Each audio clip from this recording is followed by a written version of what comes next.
संगत जी, हम सब सत्संगी हैं और हमारे इष्ट हमारे प्यारे बाबा जी हैं। ऐसे में अपने घर या दुकान पर बाबा जी की तस्वीर या प्रतिमा रखना किसी भी तरह से गलत नहीं है।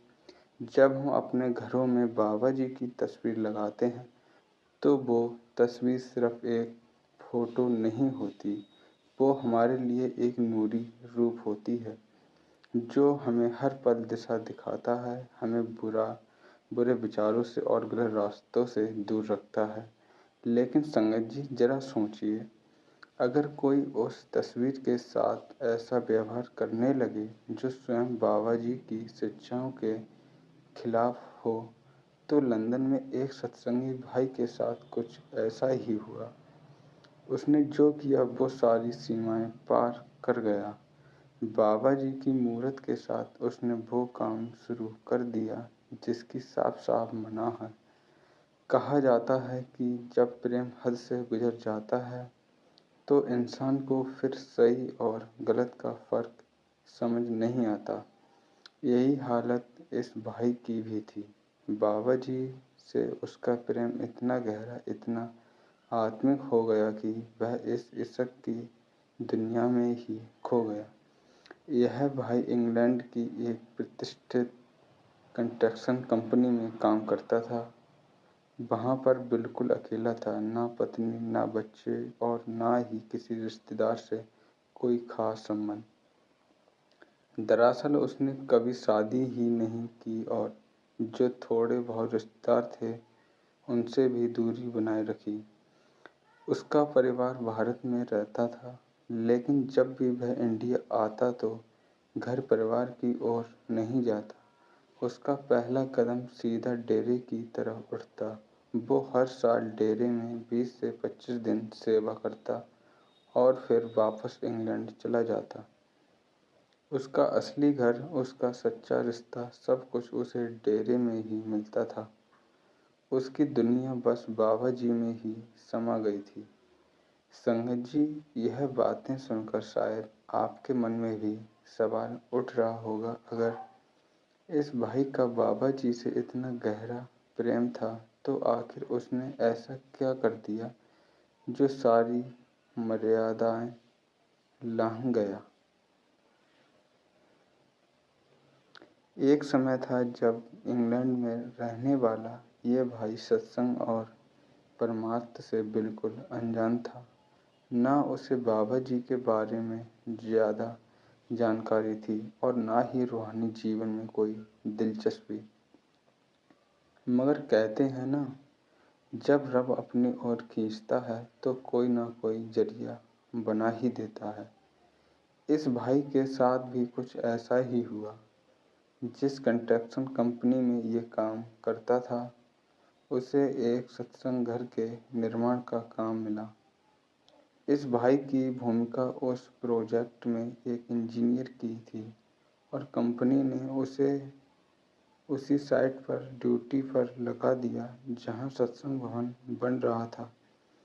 अब रोज का सिलसिला बन गया। ये भाई साइट पर आता, अपने मजदूरों की निगरानी करता और साथ ही देखता कि बाबा जी के सेवादार कितनी श्रद्धा और विनम्रता से सेवा में जुटे रहते हैं।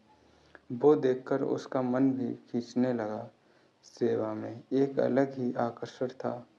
बिना किसी स्वार्थ के बस समर्पण। धीरे धीरे उसने कुछ सेवादारों से मेल जोल बढ़ाया और एक दिन पूछ ही लिया, आपके गुरुजी आपको इस सेवा के बदले कितनी तनख्वाह देते हैं।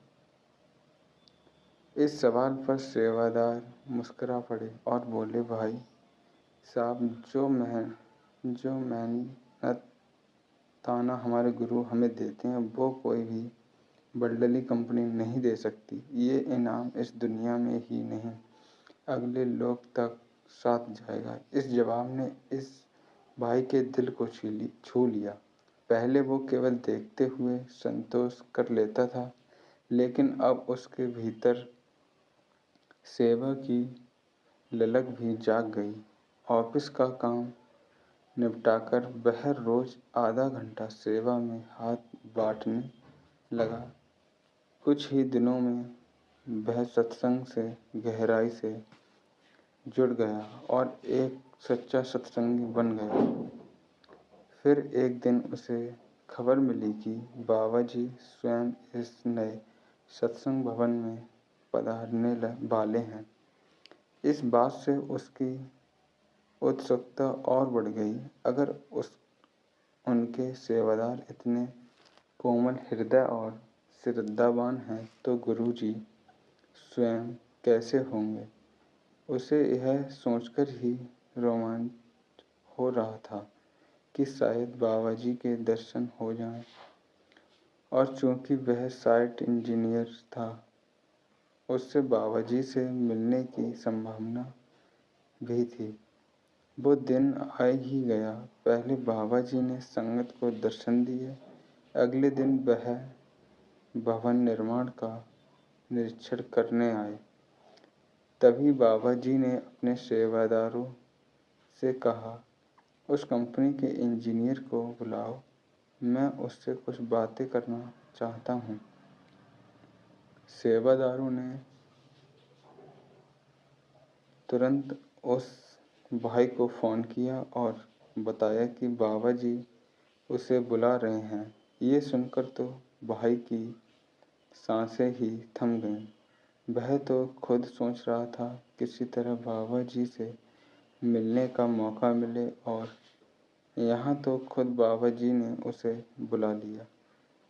निर्धारित समय पर वह सेंटर पहुँचा और जैसे ही बाबा जी के सामने बैठा उसका मन स्थिर हो गया। उसने पहली बार इतने करीब से बाबा जी के दर्शन किए। उनकी आंखों की गहराई, चेहरे की नूरानी रोशनी में वह पूरी तरह डूब गया। बाबा जी उससे निर्माण से जुड़ी बातें पूछ रहे थे, लेकिन ये भाई तो बस निहारता रह गया। तभी पास खड़ी एक सेवादार बहन ने धीरे से कहा, भाई साहब, बाबा जी आपसे सवाल कर रहे हैं, जवाब दीजिए। तब जाकर वह जैसे नींद से जागा, थोड़ा सबकाया और बाबा जी से माफ़ी मांगी। बाबा जी मुस्कुराए और बोले, लगता है आप कहीं और ही खो गए थे। भाई के दिल से अनायास ही निकला, बाबा जी मुझे अपना शिष्य बना लीजिए। सेवादार ने तुरंत टोका, भाई साहब, बाबा जी अभी आपसे काम की बात कर रहे हैं और आप कुछ और ही बोल रहे हो।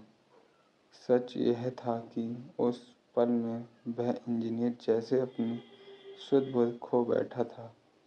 बाबा जी ने फिर सेवादार को इशारा किया और उसे पानी और चाय दी गई।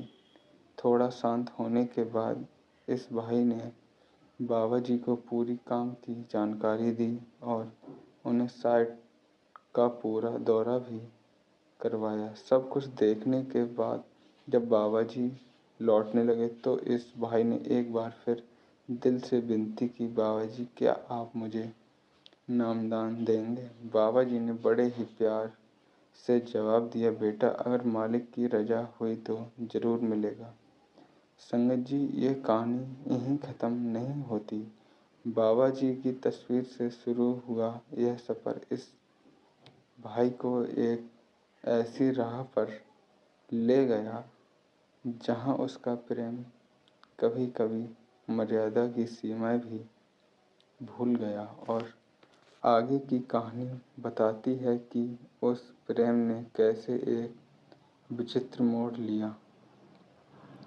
बात उस दिन की है जब बाबा जी ने बड़े प्रेम से उस भाई से कहा था, तुम्हें नामदान जरूर मिलेगा। नामदान मांगना तुम्हारा अधिकार है और देना या ना देना वो मालिक की रजा पर निर्भर है। तुम पूरी श्रद्धा से प्रयास कर सकते हो। बाबा जी की इन बातों ने उस भाई के जीवन की दिशा ही बदल दी।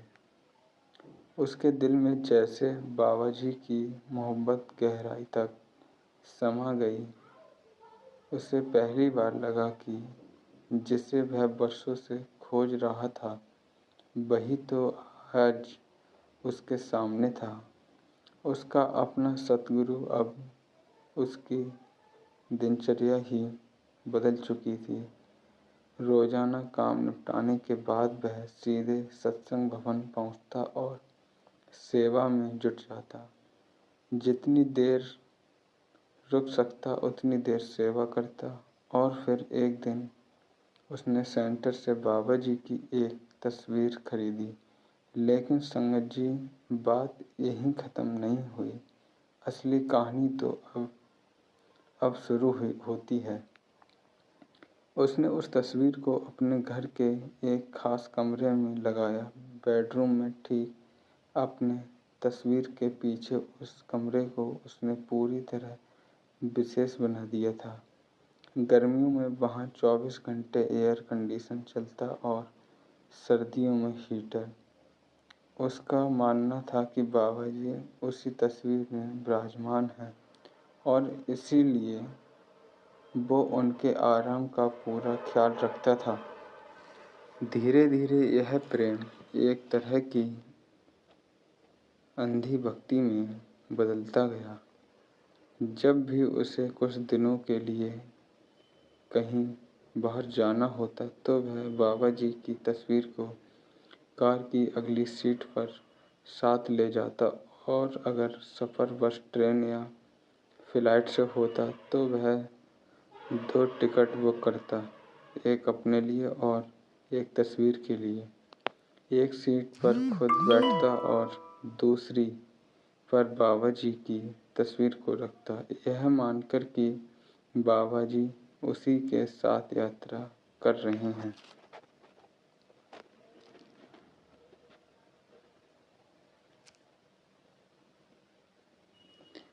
और यह कोई 1-2 बार की बात नहीं थी। महीनों तक वह इसी तरह अपनी दिनचर्या चलाता रहा।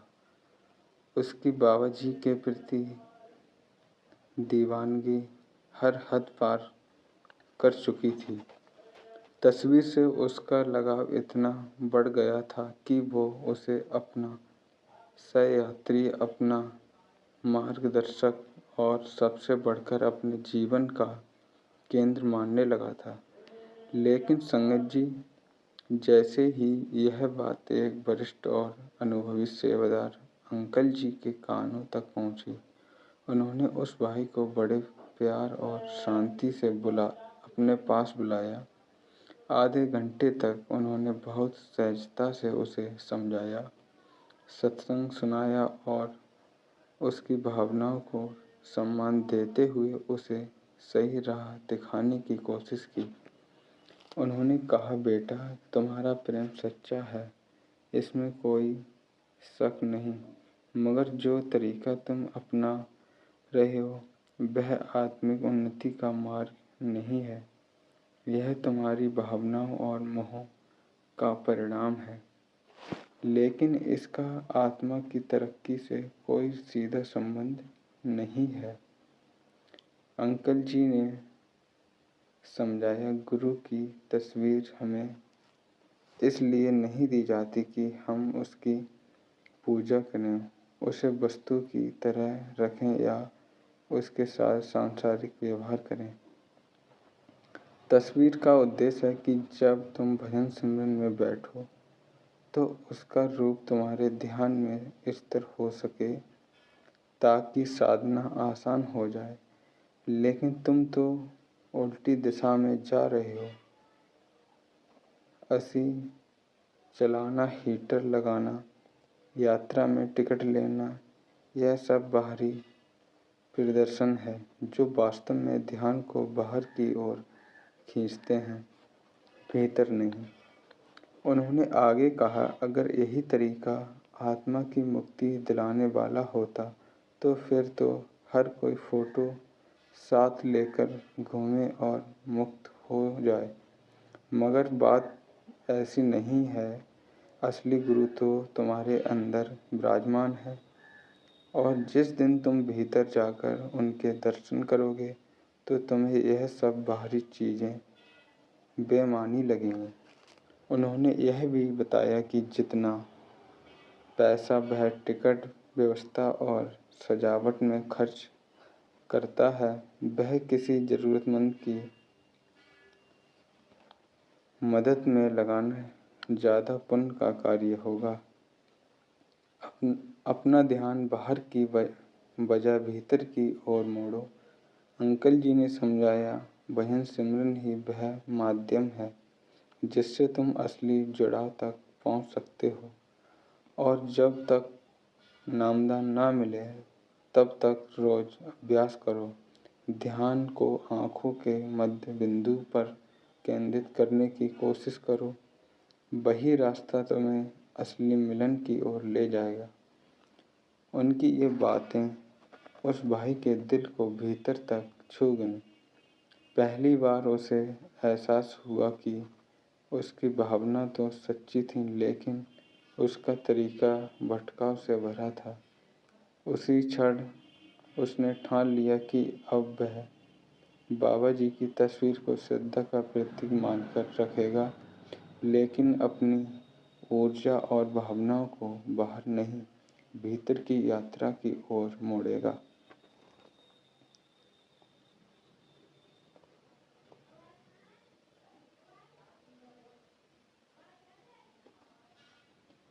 जैसे जैसे वह भाई ध्यान और सिमरन में रमने लगा, उसकी आत्म यात्रा और भी गहराने लगी और फिर एक दिन बाबा जी की कृपा से उसे नामदान भी मिल गया।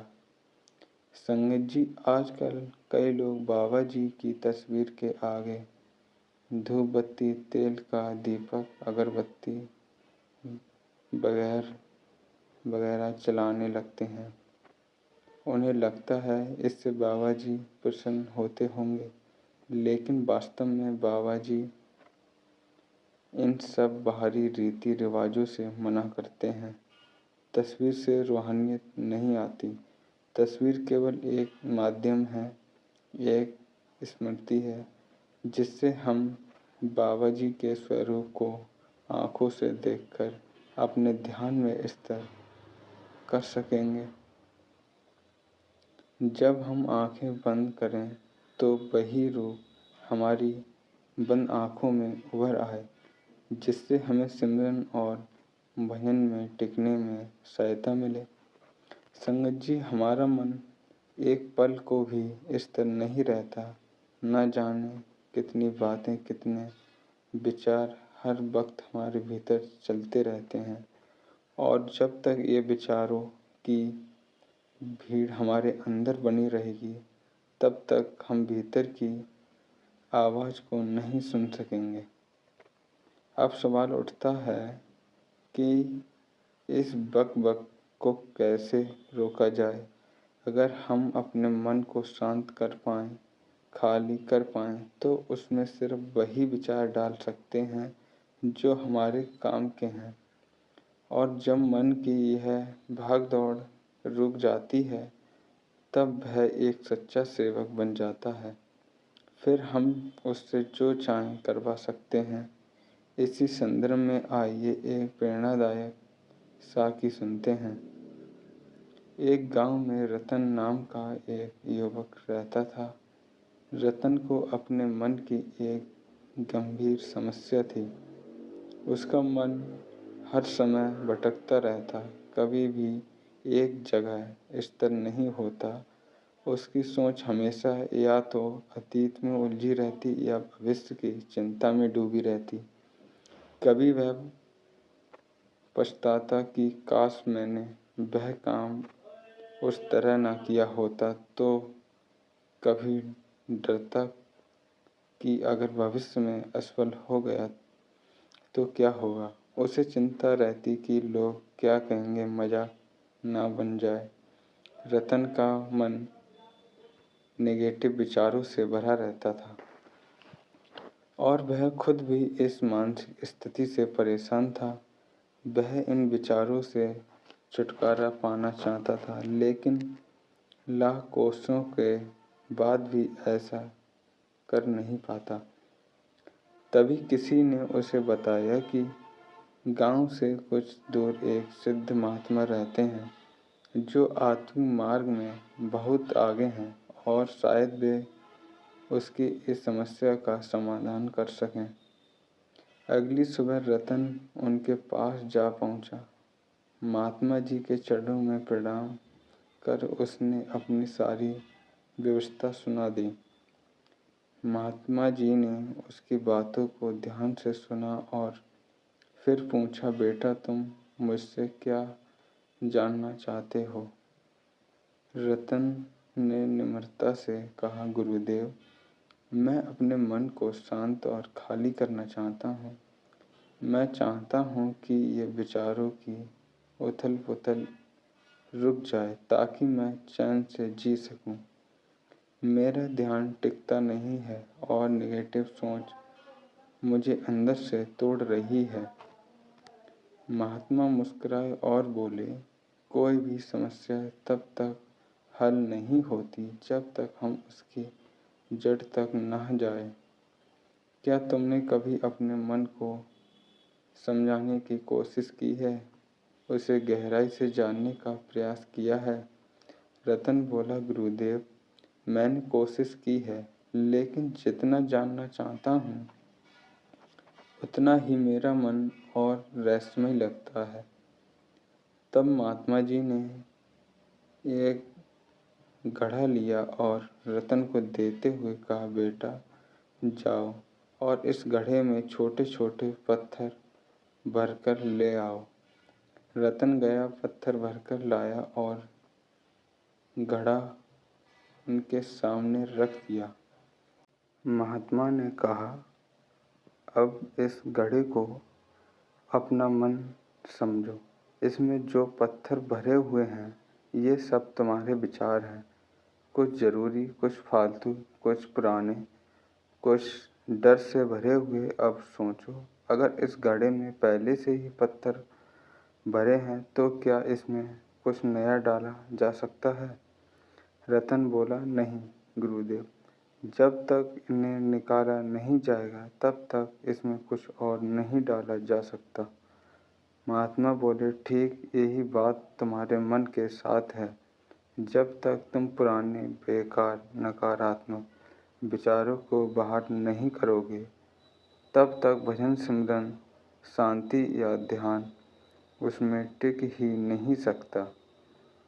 उन्होंने आगे समझाया, मन को खाली करने का तरीका यह नहीं है कि तुम जबरदस्ती विचारों को भगाओ, बल्कि यह है कि तुम उन्हें देखने लगो बिना प्रतिक्रिया के।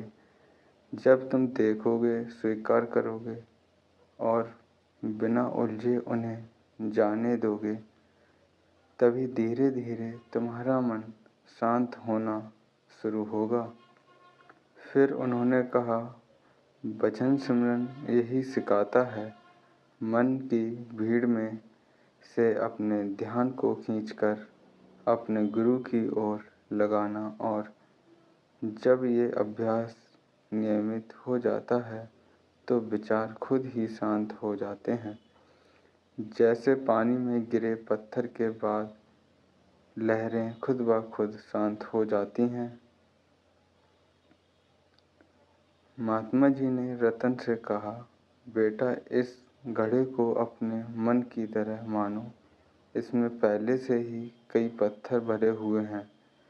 अब तुम इसमें और पत्थर डालने की कोशिश करो। रतन ने वैसा ही किया, लेकिन जैसे ही उसने और पत्थर डालने शुरू किए वो नीचे गिरने लगे।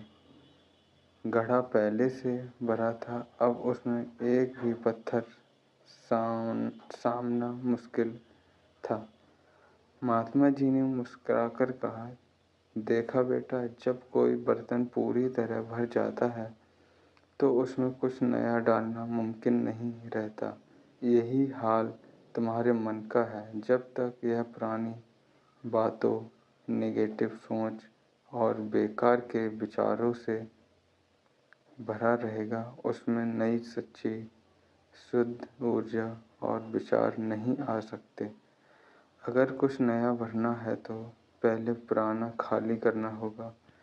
रतन बोला, गुरुदेव, अब मैं आपकी बात समझने लगा हूँ। आप कहना चाहते हैं कि हमें अपने मन को विचारों से खाली करना होगा, तभी उसमें कुछ सही और काम का डाला जा सकता है। महात्मा जी मुस्कुराए लेकिन बोले, थोड़ा रुक जाओ बेटा, बात अभी अधूरी है। मैं अब तुम्हें असली बात बताता हूँ। उन्होंने गंभीर होकर कहा, घड़ा और मन दोनों में फर्क है। घड़े में तो पत्थर भर सकते हों, लेकिन मन को तुम विचारों से कभी भर नहीं सकते, क्योंकि मन कभी भरता ही नहीं। मन तो हमेशा खाली है, पर दिखता ऐसा है जैसे भरा हुआ है। रतन थोड़ा चौंक गया, गुरुदेव, अगर मन पहले से ही खाली हो है तो फिर उसमें खाली करने की जरूरत क्यों पड़ती है? ये विरोधाभास समझ नहीं आ रहा। महात्मा बोले, अच्छा, अब इस घड़े से एक एक करके सारे पत्थर बाहर निकालो। रतन ने घड़े से सारे पत्थर निकाल दिए और घड़ा एकदम खाली हो गया। महात्मा ने फिर पूछा, देखा, जब तुमने पत्थरों को निकालना शुरू किया तो घड़ा पूरी तरह साफ हो गया। अब तुम चाहो तो इसमें नए पत्थर डाल सकते हो या ना डालो, वो तुम्हारी मर्जी। रतन बोला, बिल्कुल गुरुदेव, मैं यही करना चाहता हूँ। मैं भी अपने मन को विचारों से खाली करना चाहता हूँ, लेकिन ये विचार तो पत्थर जैसे नहीं जो मैं निकाल फेंकूं। इन्हें हटाना आसान नहीं है। तब महात्मा बोले, ठीक है, अब इस घड़े में एक पत्थर डालो और 2 पत्थर निकालो। रतन चौंक गया, गुरुदेव, ये कैसे संभव है? अगर घड़े में एक ही पत्थर है तो 2 कैसे निकल सकते हैं? महात्मा मुस्कुराए, अब इस घड़े में 2 पत्थर डालो और 4 निकालो।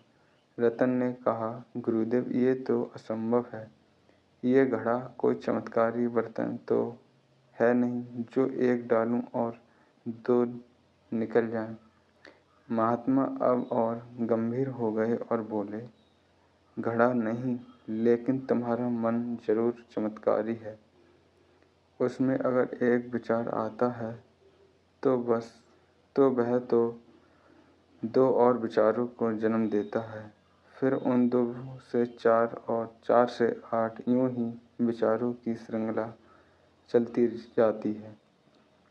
तुम सोचते हो कि मन भर गया है, लेकिन असल में वह तो खाली ही रहता है। बस उसकी माया ऐसी है कि वह सब कुछ होने का भ्रम पैदा करता है। रतन ने सिर झुकाकर कहा, गुरुदेव, आपकी बात अब मेरी समझ में आ रही है, लेकिन क्या मैं जीवन भर इसी भ्रम में पड़ा रहूँगा? क्या इससे बाहर निकलने का कोई रास्ता नहीं है? महात्मा बोले, है बेटा, रास्ता है, लेकिन वह केवल बाहर देखकर नहीं मिलेगा, भीतर जाकर ही मिलेगा। फिर उन्होंने रतन को एक और अभ्यास दिया, अब इस घड़े को आधा पत्थरों से भर दो। रतन ने वैसा ही किया। महात्मा ने कहा, अब इन पत्थरों में से कोई एक पत्थर चुनो और उसे तराश कर एक छोटी सी मूर्ति बनाओ। मैं जानता हूँ कि तुम एक अच्छे कलाकार हो। रतन ने पत्थरों में से एक उठाया, लेकिन उसे वह ठीक नहीं लगा। दूसरा उठाया, पर उसमें भी कुछ कमी लगी। फिर तीसरा उठाया, वह भी संतोषजनक नहीं था। इसी तरह एक एक कर वह सारे पत्थर बाहर निकालने लगा, यह सोचकर कि शायद अगला बेहतर होगा।